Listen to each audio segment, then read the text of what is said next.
ही मौन का बोध कराती है।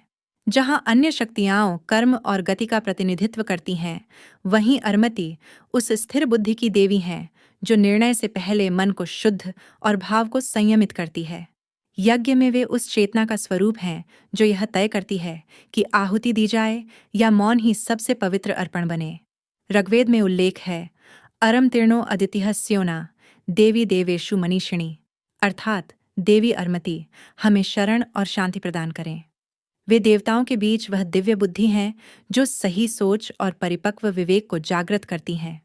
वे उन वैदिक शक्तियों में गिनी जाती हैं जो यज्ञ को केवल क्रिया नहीं बल्कि चेतना का कर्म बनाती हैं। ऋग्वैदिक सूक्तों मंत्रों में अरमति को ऐसी शक्ति कहा गया है जो मनुष्य को अधीरता से हटाकर धर्मयुक्त निर्णय की ओर ले जाती है, जहाँ कर्म से पहले विवेक आवश्यक है। कहा जाता है कि एक प्राचीन युग में एक महान राजा ने अत्यंत शक्तिशाली यज्ञ आरंभ किया। सब कुछ शास्त्रानुसार था, ऋत्विज, मंत्र, अग्नि, आहुति। फिर भी एक विचित्र घटना घटी।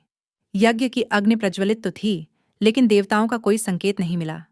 न आकाश में कंपन, न वायु में गति, न फल का संकेत।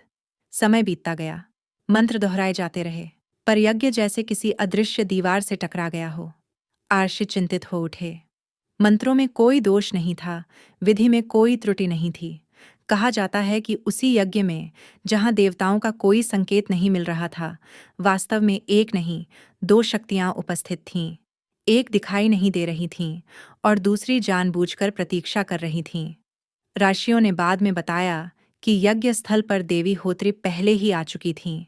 वे वही शक्ति हैं जो यज्ञ की प्रथम और शुद्ध आहुति को देवताओं तक पहुंचाती हैं। पर उस दिन होत्री आहुति नहीं ले रही थीं। क्यों? क्योंकि देवी अरमति मौन में खड़ी थीं। वैदिक परंपरा कहती है, होत्री कभी भी स्वतंत्र होकर आहुति नहीं लेती।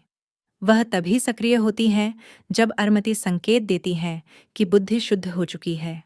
उस यज्ञ में राजा की अधीर कामना, फल की लालसा और समय से पहले परिणाम की इच्छा अरमति को स्वीकार्य नहीं थी। इसलिए अरमति ने वह संकेत नहीं दिया